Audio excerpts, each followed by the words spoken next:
J'étais en train de le dire, on va peut-être toutes les demi-heures, un peu plus, un peu moins, je m'arrêterai pour que vous puissiez poser des questions, puisque je vais m'arranger pour que ce que je vais dire ce soir se décompose en 2 ou 3 parties. Donc après chaque partie, vous pourrez poser des questions et je vous expliquerai encore une fois comment on va traiter les questions. Alors d'abord bonjour à tous et à toutes, et j'espère que l'on va passer une soirée enrichissante, profonde, et qui va nous donner les forces de continuer et d'agir de manière à pouvoir faire un maximum de bien dans ce monde. Comme vous le savez, on est rentré ce soir dans le dernier jour de la fête de Sukkot. Il y a encore Shabbat, samedi, un autre jour de fête, mais ce n'est plus la fête de Sukkot, c'est la fête que l'on appelle Simchat Torah. C'est une fête en soi, bien qu'elle est d'une certaine manière la continuation de Sukkot, mais quoi qu'il en soit, la fête de Sukkot s'arrête donc à la fin de vendredi. Et Shabbat, c'est une autre fête qui commence. Donc, comme vous le savez, dans le judaïsme, dans la Torah, le jour commence la veille. Dès que la nuit rentre, on rentre dans le nouveau jour. Et donc, on est rentré ce soir dans le dernier jour de Sukkot. Et comme je vais l'expliquer au fur et à mesure, le dernier jour de Sukkot est le jour le plus important de la fête de Sukkot, parce que ce jour est lié au personnage du roi David. Comme vous le savez, je vais le redire tout à l'heure en expliquant d'une manière un peu plus profonde. Chaque jour de Sukkot, il y a 7 jours à Sukkot, et chaque jour de Sukkot correspond à un des personnages bibliques fondamentaux qui sont des modèles, non seulement pour le peuple juif, mais en vérité pour l'humanité tout entière. Le premier jour a pour modèle Abraham, le deuxième jour a pour modèle Yitzhak, le troisième jour a pour modèle Yaakov, le quatrième jour a pour modèle Moshe, le cinquième jour Aaron, le sixième jour Yosef, et le septième jour aujourd'hui, qui est le jour le plus important une fois de plus, est par rapport à David. Comme nous le savons, David fait directement allusion à la délivrance finale, à la réparation totale et définitive du monde et de l'humanité tout entière, puisque dans les prophètes, le Mashiach s'appelle Ben David, le fils de David, parce que comme on le sait, bien qu'il va venir des millénaires après David, alors pourquoi on l'appelle le fils de David? Il y aura des centaines de pères entre David et le Mashiach. Alors pourquoi les prophètes appellent David appelle le Mashiach, Ben David, comme s'il n'y avait pas d'autre père entre lui et David? La réponse, bien sûr, est simple et en même temps très profonde, parce que David est le modèle fondamental du Mashiach. Et c'est la raison pour laquelle on l'appelle Ben David, pour bien nous faire comprendre que le véritable modèle qui va inspirer le Mashiach dans sa réparation du monde sera le modèle de David. Et comme je l'ai expliqué très souvent dans mes cours, David est le seul personnage biblique, ça ne veut pas dire que c'était forcément le plus grand, mais c'est en tous les cas le seul personnage biblique au sujet duquel il est dit Chai Vekayam, c'est-à-dire c'est le modèle fondamental qui sert au peuple juif et qui, d'une certaine manière, servira aussi à l'humanité tout entière, surtout au moment de la délivrance, comme je vais l'expliquer dans quelques instants. Alors, pourquoi le personnage de David est tellement important et pourquoi ce personnage-là est lié au dernier jour de la fête de Sukkot et pourquoi, d'une certaine manière, c'est sa lumière qui représente plus que toutes les autres lumières des 6 autres personnages que je viens de citer, Abraham, Yitzhak, Yaakov, Moshe, Aaron, Yosef. Pourquoi c'est la lumière de David qui incarne plus que toute autre lumière la force, la puissance, la profondeur de la fête de Sukkot? Alors je veux l'expliquer. Comme vous le savez, la fête de Sukkot finalement, plutôt la cabane de Sukkot, la soukha elle-même, c'est quoi la souka? Est-ce que c'est les murs? Est-ce que c'est le parterre? Non. Les murs peuvent être en pierre, le parterre peut être en ce que vous voulez. La souka, c'est uniquement le toit. Le toit doit être fait en feuillage et le feuillage doit être mis de telle manière à ce qu'on puisse voir le ciel le jour ou les étoiles la nuit à travers le feuillage. Maintenant, encore une fois, la cabane elle-même, bon, c'est même pas la cabane, parce que ça peut être, encore une fois, les murs peuvent être de pierre. Donc, toute la souka elle-même, chez moi par exemple, ma souka, les murs sont en pierre. Il y a uniquement le toit qui est en bois et qui est espacé de telle manière à ce que, quand je suis sous ma souka, je peux voir le ciel qui est au-dessus du feuillage. Alors, qu'est-ce que cela représente? Et pourquoi c'est lié au personnage de David? Comme vous le savez, pendant toute la fête de Sukkot, il y a certaines prières où l'on rajoute la phrase « Arachaman ou yakim lanu et Sukkat David anofelet ». Je traduis en français, on demande au maître du monde de relever la souka de David qui s'est écroulée. C'est-à-dire qu'on compare la royauté de David, on compare la vie de David, on compare l'action de David à une souka. Et c'est la raison pour laquelle on dit, et je le dis directement en français, maître du monde relève, reconstruit la souka de David qui est tombée. Donc on voit qu'on n'appelle pas la souka d'Abraham, ou la souka de Yitzhak, ni même la souka de Moshe, ni même la souka de Yosef. On appelle, pourtant, chaque jour correspond à un des personnages que je viens de citer. Alors pourquoi chaque jour, même le jour qui correspond à Abraham, même le jour qui correspond à Yitzhak, pourquoi on fait cette prière et on demande au maître du monde de relever, de reconstruire la souka de David? Alors que David, finalement, ne se dévoile que le 7e jour, que le dernier jour, aujourd'hui. Donc on voit que nos maîtres font allusion au fait que la souka correspond surtout au personnage de David. Et je vais expliquer. Parce que, regardez, ce qui est très intéressant, vous savez, je l'ai souvent expliqué dans mes cours et vous le savez très certainement, un des génies de la langue hébraïque, c'est que chaque lettre a une valeur numérique. Ce qui nous permet de faire ce que l'on appelle des correspondances entre des mots en recherchant la valeur numérique. Si par exemple deux mots qui sont peut-être très différents ont la même valeur numérique, ça veut dire que ces deux mots ont un lien. Et si vous prenez la valeur numérique du mot David, c'est 14. Bon, pourquoi? Parce que Dalet c'est 4, Vav c'est 6, et encore un Dalet, ça fait 4, ça fait 14. Or, il y a un autre mot qui a aussi la valeur numérique 14, c'est en hébreu la main. La main se dit yad. Yad en hébreu a pour valeur numérique 14. Quel est le lien entre David et la main? Pour nous faire comprendre que le personnage de David, c'est un homme d'action. La main représente l'action. On agit avec ses mains. Et donc David est un homme d'action. Tout celui qui connaît l'histoire de David sait que David a passé toute sa vie à être un guerrier, à être un politicien, à être un roi. Il a toute sa vie combattu, toute sa vie il a dû affronter des dangers, des épreuves, des difficultés. Il a agi toute sa vie. Et c'est la raison pour laquelle son nom correspond au mot Yad, qui veut dire la main, qui veut dire en vérité l'action, pour nous faire comprendre que David est un homme d'action. Et quel est le lien avec la souka? Quand un homme agit, et surtout un homme comme David, et surtout un homme qui réussit comme David, il y a un danger que tout le monde va comprendre. C'est que quand finalement j'agis, je m'engage, je fais et je réussis, il y a un risque énorme de finalement de se dire que je et moi, je suis le meilleur, je suis le plus fort. C'est moi qui ai fait, c'est moi qui ai réussi, c'est moi qui ai gagné. C'est vrai dans le domaine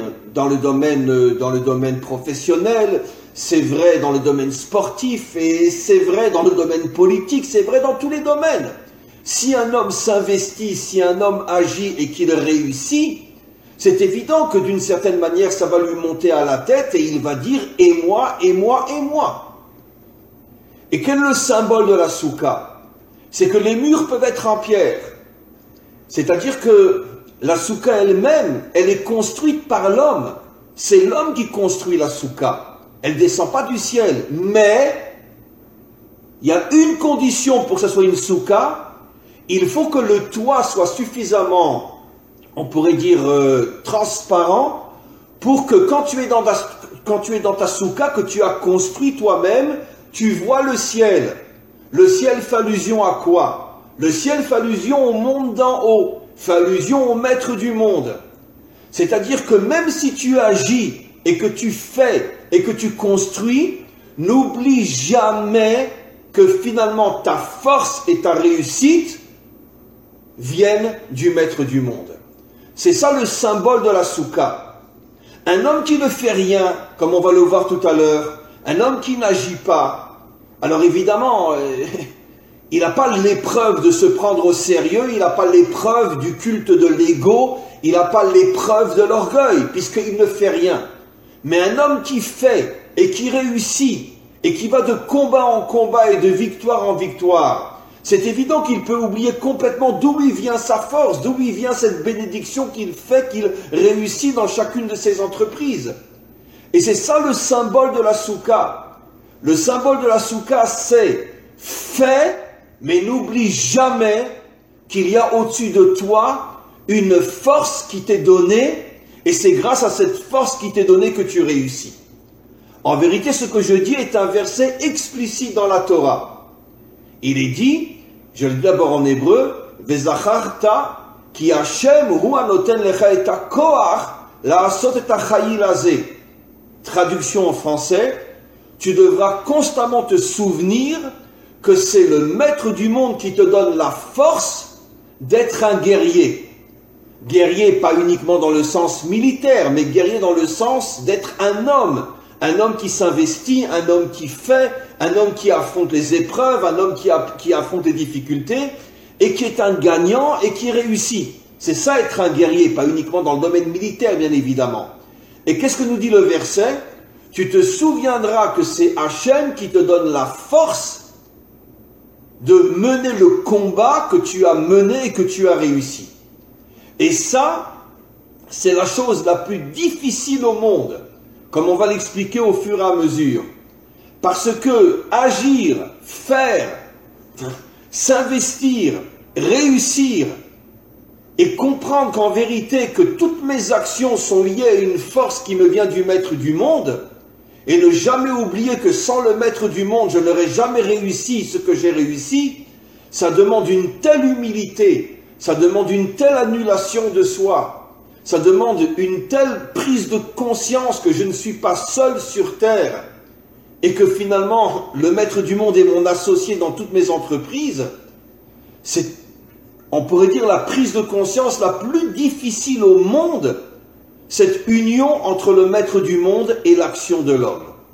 Et c'est la raison pour laquelle, encore une fois, David en est le symbole de la soukha, parce que comme vous le savez tous et toutes, David, toute sa vie, a été un homme d'action, toute sa vie, il a mené des combats inimaginables, et il a constamment gagné, et il n'est jamais tombé dans le piège de se dire « et moi, et moi, et moi ». Toute sa vie, il a constamment compris, ressenti, vécu que toutes ses forces et toute sa réussite venaient du maître du monde. La plus grande preuve, les psaumes, les Tehillim. Le monde entier a traduit, et je ne pense pas qu'il y a une œuvre qui a été traduite en autant de langues que les psaumes du roi David. C'est devenu le modèle de la prière, le modèle de la foi, le modèle de la conscience que Dieu existe. Tout le monde lit les psaumes. Et donc, on voit que c'est un homme qui a une conscience absolue de l'existence d'Hachem dans sa vie, mais en même temps, ça ne l'empêche pas d'agir et de réussir et de ne pas oublier que Hachem est le maître du monde et c'est lui qui donne la force. Et donc c'est la raison pour laquelle le dernier jour de Sukkot est lié au roi David, parce que David est effectivement le modèle de cette union entre l'action de l'homme et la force d'Hachem qui est mise dans cette action, et cette union entre Dieu et l'homme dans la construction du monde. Je voudrais aller un petit peu plus loin. Et comme le roi David, bien sûr, est lié à la délivrance finale, vous savez qu'en hébreu, le mot délivrance, la délivrance finale, se dit Géoula. Et comment se dit l'exil en hébreu? L'exil se dit Gola, Galout ou Gola. Nos maîtres nous font remarquer, bon, pour ceux qui ne sont pas des hébraïsants, faites-moi confiance, je vais vous l'expliquer. En vérité, le mot Gola et le mot Géoula, c'est les mêmes lettres. Il n'y a qu'une seule lettre de différence qui est dans le mot Géoula, délivrance, qu'il n'y a pas dans le mot Gola, exil, et le Aleph. Le Aleph, la première lettre de l'alphabet, et je vais expliquer dans quelques instants, vous allez voir des merveilles. Donc, en vérité, c'est absolument incroyable. En français, je dis l'exil, je dis la délivrance. Il n'y a aucun lien entre ces deux mots. Mais en hébreu, c'est le même mot, à la différence d'une seule lettre, qui est rajoutée dans le mot Géoula, délivrance, au lieu de Gola, exil. Et la différence de lettres, c'est le Aleph, la première lettre de l'alphabet, et je vais vous l'expliquer de manière extrêmement profonde et en même temps très simple dans quelques instants. Maintenant, regardons les valeurs numériques. Le mot Gola, qui veut dire l'exil, a pour valeur numérique 44. 44, c'est la valeur numérique d'un autre mot qui est dam, le sang. Parce que pendant toute la période de l'exil, et comme je l'ai expliqué pendant des milliers de fois déjà, l'exil d'Israël n'est que le microcosme de l'exil de l'humanité tout entière. La seule différence, c'est que Israël sait qu'il est en exil parce que lui, il le vit même sur le plan géographique, éparpillé aux quatre coins des nations, alors que les nations, elles, sont restées sur leur terre et ont plus de difficultés à ressentir qu'elles sont en exil elles aussi. Mais l'exil, ce n'est pas uniquement un déplacement géographique. L'exil, c'est la situation dans laquelle se trouve le monde depuis des millénaires, depuis le début de l'histoire. Et c'est la raison pour laquelle le mot exil en hébreu, Gola, a la même valeur numérique que le mot sang. C'est quoi le sang? Eh bien, tout le sang qui coule depuis le début de l'histoire humaine. Les guerres, les maladies, les catastrophes, etc. Tout ce sang qui coule. C'est extraordinaire de voir qu'en hébreu, le mot exil est le même mot que le mot sang. Rien que la première guerre et la deuxième guerre mondiale, en 30 ans sont morts 80 millions de personnes. 30 millions la première guerre mondiale, 50 millions la deuxième guerre mondiale. Et sans compter aussi la grippe espagnole qui en a tué aussi 20 millions. Donc on arrive à 100 millions de morts en 30 ans, en 40 ans. Ne parlons pas de l'Inquisition, ne parlons pas des croisades, ne parlons pas des guerres, la guerre de 100 ans, ne parlons pas de toutes les guerres qu'il y a eu pendant toute l'histoire. Que ce soit en Europe, que ce soit chez les musulmans ou peu importe, que ce soit en Asie. Donc c'est la raison pour laquelle la valeur numérique du mot exil, c'est le sang. Pour nous faire comprendre que tant que nous sommes en exil, le sang coule. Le mot Géoula, on rajoute un Aleph, et la valeur numérique, puisque c'est la première lettre de l'alphabet, on rajoute donc un 1 à 44, plus 1, ça fait 45. 45 est la valeur numérique du mot Adam, traduction française, l'homme. Le premier homme s'appelle Adam, valeur numérique 45. Qu'est-ce qu'on comprend de là? C'est quoi la définition d'un homme? C'est celui qui se bat pour mettre fin à tout ce sang qui coule dans le monde afin d'amener la délivrance. Puisque le mot Géoula, délivrance, est la même valeur numérique que le mot Adam, qu'est-ce que c'est un homme? Un homme authentique, pas seulement une chose, une créature, ou un descendant du singe? Non. Qu'est-ce que c'est un homme? C'est celui dont tout le projet durant toute sa vie, qu'est-ce que je fais pour mettre fin à tout ce sang qui coule depuis le début de l'histoire humaine et qu'est-ce que je fais pour que la délivrance arrive? Chacun avec sa pierre, chacun avec son caillou. On n'est pas le Mashiach, donc on ne va pas pouvoir terminer le travail. Mais au moins, quelle pierre, quel caillou, quel grain de sable tu as apporté afin que justement le monde puisse s'améliorer. C'est ça la définition d'un homme. C'est pour ça que le mot Géoula est le même mot, la même valeur numérique que le mot Adam. Maintenant, je reviens à ce que j'explique. On a vu que dans le mot Géoula, on rajoute la première lettre de la Torah qui est le Aleph. Alors ça, je pense que la plupart d'entre vous ne le savez pas, mais le Aleph tel qu'on l'écrit dans un Sefer Torah, dans le livre de la Torah qu'on lit par exemple tous les Shabbats, tous les jours de fête, le mot Aleph est composé en vérité de 3 lettres, 2 identiques et une différente. Si vous regardez dans un Sefer Torah, dans un véritable livre de Torah, pas les livres qu'on achète dans les librairies, parce que là, les lettres hébraïques ne sont pas les mêmes, elles ressemblent, mais elles ne sont pas les mêmes que dans le... elles ne sont pas écrites telles qu'elles sont écrites véritablement dans le livre de la Torah elle-même. Mais si vous ouvrez un parchemin de Torah, vous verrez que le Aleph est composé d'un Yud en haut, Yud, la 10e lettre de l'alphabet, un Vav au milieu et un Yud en bas. Ce qui veut dire que le Aleph, c'est en vérité 2 ou 3 lettres, un Yud, un Vav et un Yud. Un Yud en haut, un Yud en bas et un Vav au milieu. Le Vav s'appelle en hébreu, c'est une lettre, c'est comme le et en français. Par exemple, quand je dis le et, il a créé le ciel et la terre. Et ça vient rajouter qu'il n'a pas seulement créé le ciel, mais il a aussi créé la terre. D'accord? Dans mon salon, j'ai un fauteuil, j'ai un canapé, j'ai une table, j'ai des chaises, donc je vais dire un canapé et un fauteuil et une table et des chaises. Donc, le Vav en hébreu correspond au et en français. Ça veut dire que le Vav vient rajouter, vient unir. Tu as ça et ça et ça et ça dans la même pièce. Donc, le Yud en haut et le Yud en bas, je vais l'expliquer dans quelques instants. Mais par contre, je veux commencer par le Vav au milieu. Le Vav s'appelle en hébreu Vav Achibour, c'est-à-dire la lettre de l'union. Et donc, ce qui veut dire que le Vav, qui est au milieu du Aleph, en vérité sert à unir le Yud en haut et le Yud en bas. À quoi correspond le Yud en haut et le Yud en bas? D'abord dit d'une manière très simple, le Yud en haut fait allusion au monde d'en haut, le monde d'Hachem, le monde du maître du monde, et le Yud d'en bas fait allusion au monde de l'homme, qu'on pourrait appeler le ciel et la terre. Et le Aleph symbolise l'union entre le ciel et la terre, entre Dieu et l'homme, grâce au Vav qui est au milieu. Maintenant, regardez, c'est extraordinaire.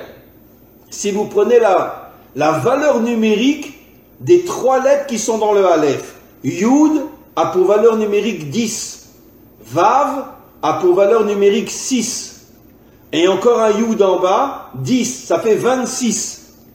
Et 26 est la valeur numérique du nom divin que l'on ne prononce pas tel qu'il s'écrit, Yud et Vav et.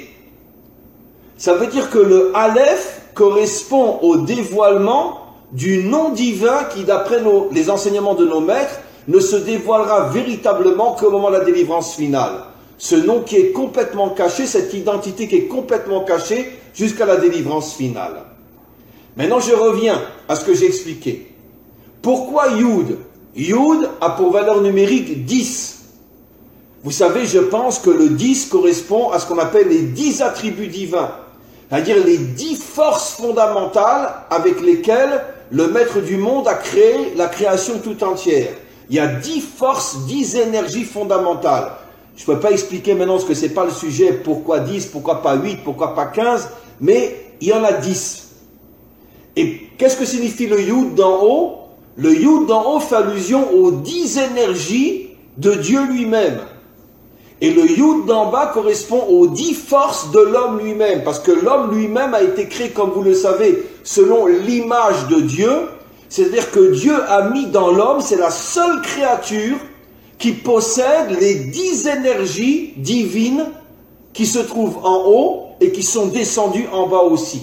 C'est pour ça que l'homme est appelé à l'image de Dieu, de la même manière que Dieu dispose de 10 énergies fondamentales, de 10 forces fondamentales qui correspondent à la lettre Yud. Ces 10 forces, le maître du monde les a mis dans l'homme. Et donc c'est quoi le Aleph? Le Aleph, c'est l'union entre les 10 forces de Dieu et les 10 forces de l'homme, puisque le Vav est la réunion du monde d'en haut avec le monde d'en bas. La première lettre de l'alphabet, et qui, quand on rajoute le Aleph au mot Gola, qui signifie exil, on a Géoula, la délivrance, qui est aussi l'homme. Donc on a ici une définition extraordinaire, grâce à ce que j'explique. C'est quoi un homme? Un homme est celui qui arrive à unir la force d'Hachem avec sa force, et ensemble, comme deux associés, agissent ensemble pour construire le monde. Je vais rappeler quelque chose que j'ai souvent expliqué, plus précisément dans les derniers cours. La différence entre la Torah et la religion, ou la Torah et la laïcité. Notre monde à 99,9% est composé soit de religion, soit de laïcité. Mais les deux n'ont rien à voir avec la Torah. J'explique. La religion, c'est quoi? Avec toutes les nuances, bien sûr, qu'il faut apporter. Mais la religion, c'est quoi? Je m'en remets entièrement à Dieu. Tout vient de lui. Moi, je prie et je lui demande d'agir. Dieu, sauve-moi. Dieu, délivre-moi. Dieu, donne-moi les moyens de manger. Dieu, Dieu, Dieu, Dieu, Dieu. Voilà. Au point que dans une certaine religion, on l'appelle même le sauveur. C'est-à-dire que tout dépend de lui. Ça, c'est la religion. Ça n'a rien à voir avec la Torah. La Torah est anti-religion. Donc, ça veut dire que le religieux, qu'est-ce qu'il dit? Tout vient de Dieu. Le laïc, qu'est-ce qu'il dit? Tout vient de l'homme. Tout vient de moi. Et la Torah, qu'est-ce qu'elle dit? Tout vient de l'association entre Dieu et l'homme. L'homme doit faire.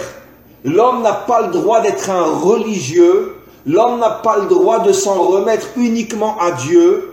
L'homme doit agir. L'homme doit s'investir. L'homme doit se battre. L'homme doit s'investir dans ce monde. Mais d'un autre côté, il doit constamment se rappeler qu'il a avec lui la force, la bénédiction, le soutien du maître du monde. C'est une véritable association. La Torah parle de l'association entre l'homme et Dieu. Et c'est ça, être un homme. Et c'est la raison pour laquelle, encore une fois, David est le véritable modèle, plus que tous les autres personnages bibliques, parce qu'on n'a jamais eu dans toute l'histoire du monde un homme comme David, qui fait tout avec ses mains et qui n'oublie jamais que dans sa main, c'est la force d'Hachem. Et ça, c'est la chose la plus difficile. Comment je peux être milliardaire parce que j'ai monté une affaire incroyable et j'ai gagné des milliards et je sais qu'en vérité, sans Hachem, je n'aurais rien pu faire. Qui arrive à le vivre? Le dire, c'est facile, mais qui arrive à le vivre? Qui arrive comme David à faire tomber Goliath, le géant, avec une simple fronde et savoir que c'est Hachem qui lui a donné cette force de le toucher au seul endroit où il avait une petite ouverture dans sa muraille. Il avait une muraille de la tête jusqu'aux pieds, juste à l'endroit des yeux, il avait une petite ouverture pour voir, et David est arrivé avec une fronde à lui faire rentrer une pierre dans l'œil, ce qui l'a fait tomber, et le temps qu'il se relève, il lui a coupé la tête. David savait que c'est pas possible, c'est sûr que c'est Hachem qui m'a donné, on pourrait dire, cette force de viser l'œil et de le faire tomber. Car comment c'est possible de vaincre un homme comme Goliath? Il mesure 10 mètres de haut, il a une muraille qui recouvre tout son corps, et une épée qui fait peut-être 50 kilos. Comment tu peux te battre quand tu es un petit berger de 17 ans comme David? Il est venu avec une simple fronde. Comment c'est possible? C'est parce que David savait que c'est lui qui fait tourner la fronde, mais c'est Hachem qui fait arriver la pierre dans les yeux de Goliath. Et ça, c'est le modèle de l'homme authentique. Donc, on comprend encore une fois que finalement, tant qu'on est en exil, tant qu'on est dans le monde de la séparation entre les religieux d'un côté, qui attendent tout de Dieu, et les laïcs d'un autre côté, qui ne croient qu'en leur ego et qu'en leur orgueil, et qui ne pensent pas du tout à Dieu, on comprend c'est quoi la soukha. La soukha, encore une fois, comme je l'ai dit, c'est moi qui l'a fait, c'est pas Dieu qui me fait descendre la soukha du ciel, mais je laisse le toit transparent de manière à ne jamais oublier, jamais, qu'au-dessus de moi, il y a une énergie, il y a une force qui m'envoie constamment des bénédictions, des forces, de manière à ce que je puisse réaliser ce que je fais.